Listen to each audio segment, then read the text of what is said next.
Hey, Joe Pal, Fern Bark up at Morning Wood. We're going to bust out the old Canteen cup again.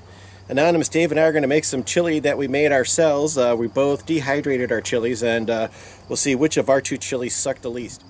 I'm going to go ahead and light up my little twig burner. I put some bigger chunks in there this time just to see what would happen. I'm going to go ahead and light this fire starter underneath it. Ooh, that's hot. Can't get my fire starter started. There we go.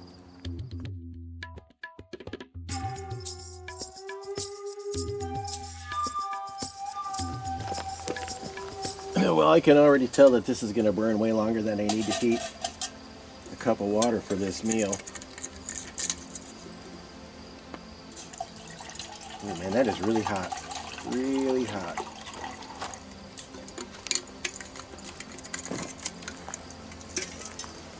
Now what I usually like to do is I'll throw in a part of the problem when you dehydrate anything with tomato is the tomato just doesn't come back fully when you want to rehydrate it. So I'm going to cheat a little bit and throw in some tomato paste. And I usually have a little sachet of these, but they're hard to find, so I had to buy the big tube. I'm just going to squeeze that in there and let that heat up with my water. So what I'm going to make is, this is some dehydrated chili that I did at home, and I made it last, what's the 4th month of the year? Is that still March? No, April. Okay, it looks like last April, because I math. And then I'm stealing from Packet Gourmet. I got some Fritos in here, and then that's some freeze-dried cheese that I'm going to put on top as a garnish. Does not look the most appealing in its dry form. You can see my beans and tomato kind of stuck together. Uh-oh, I wonder if I got enough room in here. Yeah, got enough room. I put 2 bigger pieces of wood in there, and I don't know if you can see it, but it's really working out pretty good for 2 reasons. 1, I don't have to reload the stove, and 2, the fire isn't so intense like you would get with tiny sticks, so it's way better for simmering. In my opinion, this is actually kind of turning out pretty decent. I like a thick chili, so she's looking pretty good.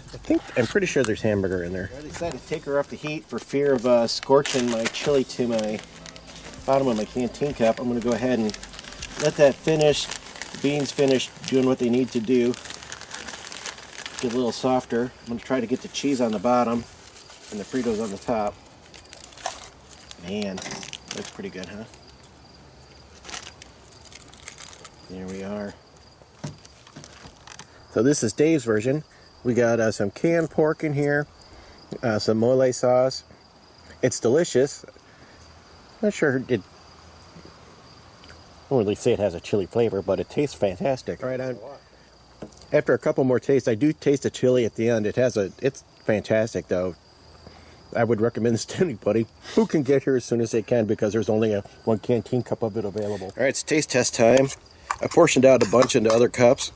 Mark from Me Carbs Outdoor, whose channel you should check out, is probably the best channel on YouTube ever made, is going to be the judge of the contest of who has the best chili.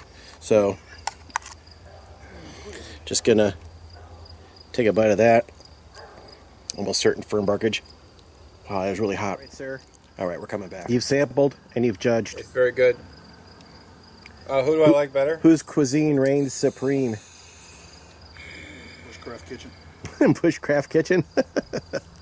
Canteen Kitchen. Whose cuisine? Hard to say, because they were both really good. I think it was Dave's. His was better. I went too heavy with my tomato paste, so yeah. I gotta own it. I think I'd have to give it to Dave only because of the tomato paste. Not that your chili was good. It was good though. I mean, I ate the whole cup. And this was the winning ingredient. Yeah.